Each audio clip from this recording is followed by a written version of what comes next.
રાજ્યભરમાં ચાલતા જમીન કૌભાંડો બાબતે છોટુ વસાવાએ ભૂપેન્દ્ર પટેલની સરકાર અને ભાજપને જવાબદાર ઠેરવ્યા. ભૂપેન્દ્ર પટેલે નડિયાદની માફક ભરૂચ આવી જિલ્લા કલેક્ટરની ખુરશી પર બેસી જિલ્લાના જમીન કૌભાંડ બહાર પાડવા જોઈએ.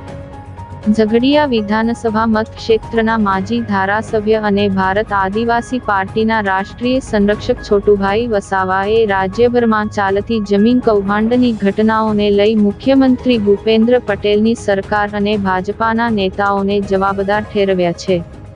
તેમણે પોતાના નિવેદનમાં જણાવ્યું હતું કે ભરૂચ જિલ્લામાં નહીં પૂરા ગુજરાતમાં જમીન કૌભાંડ માટે ભૂપેન્દ્ર પટેલની સરકાર જવાબદાર છે. નડિયાદમાં મામલતદાર ઓફિસમાં ભૂપેન્દ્રભાઈ બેઠા તો ભરૂચ કલેક્ટરની ખુરશી પર બેસી જિલ્લાના જમીન કૌભાંડા ક્યારે બહાર પાડશો? ભરૂચમાં એટલું મોટું જમીન કૌભાંડ છે કે પડાલમાં 48 હેક્ટર જમીનમાં સરકારના મળતિયાઓએ કામ શરૂ કરાવ્યું છે. અધિકારી નેતાઓના મેળા પીપણામાં કૌભાંડો ચાલે છે. ભાજપે પાર્ટી મજબૂત કરવા જે લોકોની ભરતી કરે છે તે લોકો અત્યાર સુધી ગરીબોની વાત કરતા હતા.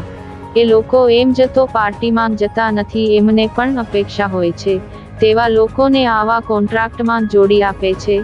રાજ્યનું ખાણ ખનીજ વિભાગ છે તે મોટા પાયે ચોરી કરાવે છે, જેથી લોકો ત્રાહીમામ પોકારી ઉઠ્યા છે.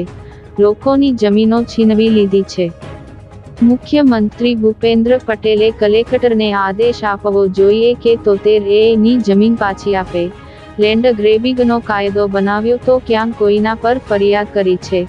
ફક્ત પૈસા જ ઉઘરાવી લીધા છે. પૈસા ઉઘરાવવા માટે તમે કાનૂન બનાવી દીધો છે, જેથી લાગે છે કે સરકાર જેવું કશું છે જ નથી તેવો આક્રોશ માજી ધારાસભ્ય છોટુ વસાવાએ કર્યો હતો.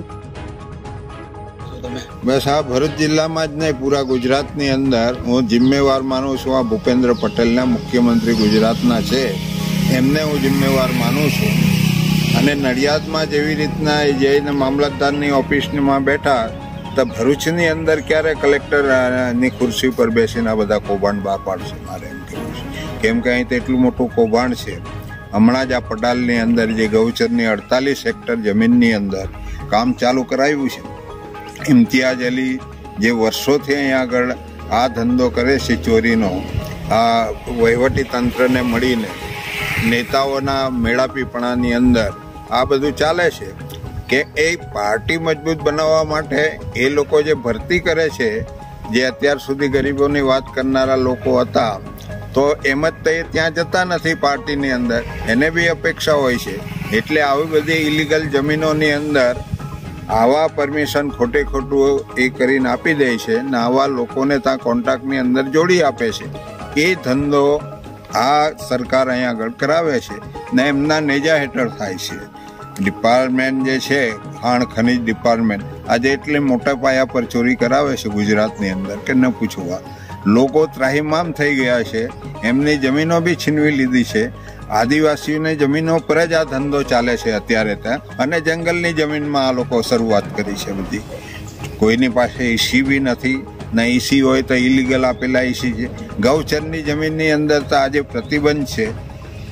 સુપ્રીમ કોર્ટે બી એવું કહ્યું છે કે ભાઈ એ જમીન પર જે કંઈ કોઈ ખાલી કરાવો, સ્કૂલ હોય, મંદિર હોય, ગમે તે હોય, ખાલી કરાવીને ઢોરો માટે એ ઘાસચારો થાય એ વ્યવસ્થા કરો. તો આજે તો નવું બાંધકામ અને ખનીજની પરમિશન આપતા થઈ ગયા છે આ સરકારની અંદર. તો ભૂપેન્દ્રભાઈએ જોવું જોઈએ કે બાકીના લોકોને તો ભરતી કરવા માટે ને ચોરી કરવા માટે ડિપાર્ટમેન્ટ બનાવ્યો હોય એવું લાગે છે.